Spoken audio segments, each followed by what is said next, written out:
जमशेदपुर के मशहूर उद्योगपति देबांग गांधी के बेटे कैरव गांधी के लापता हुए 72 घंटे बीत चुके हैं, लेकिन पुलिस के हाथ अब भी खाली है। आखिर कहां है कैरव? क्या वाकई में खाकी वर्दी पहनकर आए बदमाशों ने इस वारदात को अंजाम दिया है? अगर अपहरणकर्ता पुलिस की वर्दी में थे तो सबसे बड़ा सवाल यह उठता है कि क्या ये पहले से एक सोची समझी साजिश थी। आज के इस वीडियो में हम इन्हीं पहलुओं पर विस्तार से बात करेंगे और जानेंगे कि अब तक की पुलिसिया कार्रवाई कहां तक पहुंची है। जमशेदपुर में व्यवसायी दिवांग गांधी के 24 साल के बेटे कैरव गांधी के अपहरण की घटना ने पूरे शहर और पुलिस महकमे में हड़कंप मचा दिया है। 13 जनवरी की शाम सोनारी एयरपोर्ट के पीछे कदमा सोनारी लिंक रोड से लापता केस में अब चौंकाने वाले खुलासे हो रहे हैं। मीडिया रिपोर्ट्स के अनुसार कुख्यात छोटू यादव जॉन गिरोह ने इस अपहरण की साजिश रची है और कैरव की सुरक्षित रिहाई के बदले 10 करोड़ रुपए की फिरौती मांगी गई है। हालांकि पुलिस के लिए सबसे बड़ी चुनौती यह बनी हुई है कि घटना के 4 दिन बीत जाने के बाद भी अपहरणकर्ताओं की सटीक लोकेशन का पता नहीं चल पाया है। पुलिस की प्रारंभिक जांच में यह बात भी सामने आई है कि बिहार के इस अंतर्राज्यीय गिरोह ने जमशेदपुर के कुछ स्थानीय युवकों के साथ मिलकर ही इस पूरी वारदात को अंजाम दिया है।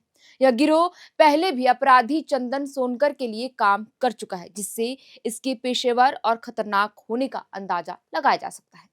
इस अपहरण की सबसे चौंकाने वाली बात तो यह है कि किडनैपर्स पुलिस के वर्दी में थी। प्रत्यक्षदर्शियों और तकनीकी साक्ष्यों के अनुसार दो बदमाशों ने पुलिस की वर्दी पहन रखी थी, जिसके कारण सड़क पर मौजूद किसी भी व्यक्ति को उन पर शक नहीं हुआ। उन्होंने सरेआम कैरव को रोका और उसे गाड़ी में बैठाकर फरार हो गए। वर्दी का सहारा लेकर की गई इस वारदात ने कानून व्यवस्था पर गंभीर सवाल खड़े कर दिए हैं। वहीं परिजनों का कहना है कि इस मामले में अभी उन्हें आधिकारिक तौर पर फिरौती के लिए कोई कॉल नहीं आया है, लेकिन उन्होंने कहा कि यदि कोई संदिग्ध फोन आता है तो वे तुरंत पुलिस को इसकी जानकारी देंगे।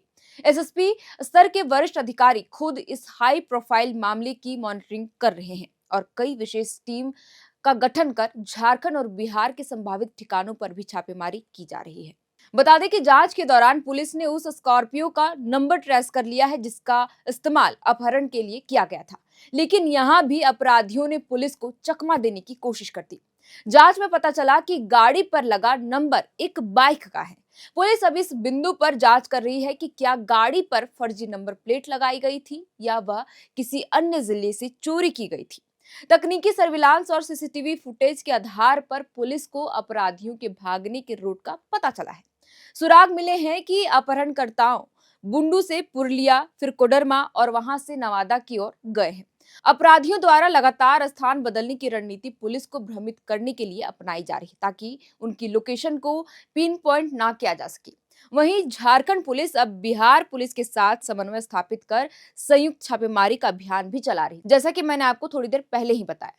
इधर झामुमो प्रवक्ता कुणाल सारंगी ने भी इस मुद्दे को पुरजोर तरीके से उठाया है। उन्होंने सोशल मीडिया पर जानकारी दी कि इस गंभीर मामले को लेकर उनकी झारखंड के डीजीपी तदाशा मिश्रा, जमशेदपुर के एसएसपी पीयूष पांडे और सिटी एसपी कुमार शिवाशीष से विस्तृत बातचीत हुई है।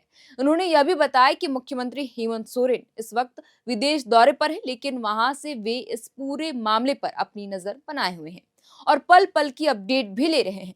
कुणाल सारंगी ने चिंता व्यक्त करते हुए कहा कि जमशेदपुर जैसे शहर में सालों बाद ऐसी घटना होना न केवल व्यापारी वर्ग के लिए बल्कि आम नागरिकों के लिए भी सुरक्षा के लिहाज से एक बड़ा खतरा है। आदित्यपुर स्मॉल इंडस्ट्रीज एसोसिएशन के उपाध्यक्ष देवांग गांधी के बेटे का अपहरण औद्योगिक जगत में भी इस भय का माहौल पैदा कर रहा है। कुणाल सारंगी ने अपने पोस्ट पर यह भी लिखा कि पुलिस प्रशासन जल्द ही दोषियों को चिन्हित कर कड़ी कार्रवाई करेगी। फिलहाल जमशेदपुर पुलिस की कई टीमें मिशन मोड में काम कर रही है और सभी तकनीकी व मानवीय पहलुओं को जोड़कर कैरव तक पहुंचने का प्रयास कर रही है। बहरहाल अब आपको बताते हैं कि कैरव कैसे गायब हुआ। 13 जनवरी की सुबह सब कुछ सामान्य था। देवांग गांधी, जो मूल रूप से गुजरात के रहने वाले हैं और आदित्यपुर औद्योगिक क्षेत्र के फेज 6 में एम्पायर ऑटो नामक फैक्ट्री चलाते हैं, वे अपने काम पर हमेशा की तरह निकले थे। उन्होंने बताया कि सुबह करीब 11 बजे उनके बेटे कैरव से नॉर्मल बातचीत हुई थी। इसके बाद देवांग अपनी फैक्ट्री चले गए। परिवार वालों का कहना है कि कैरव गांधी दोपहर करीब 12:30 पर अपनी हुंडई क्रेटा कार लेकर घर से निकला।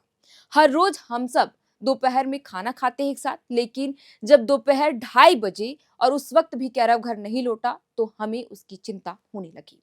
लेकिन इस बीच देवांग गांधी ने अपने बेटे कैरव को फोन किया तो उसका फोन स्विच ऑफ मिला, जिसके बाद ही परिजनों ने उसकी तलाश शुरू की, लेकिन कोई जानकारी नहीं मिली।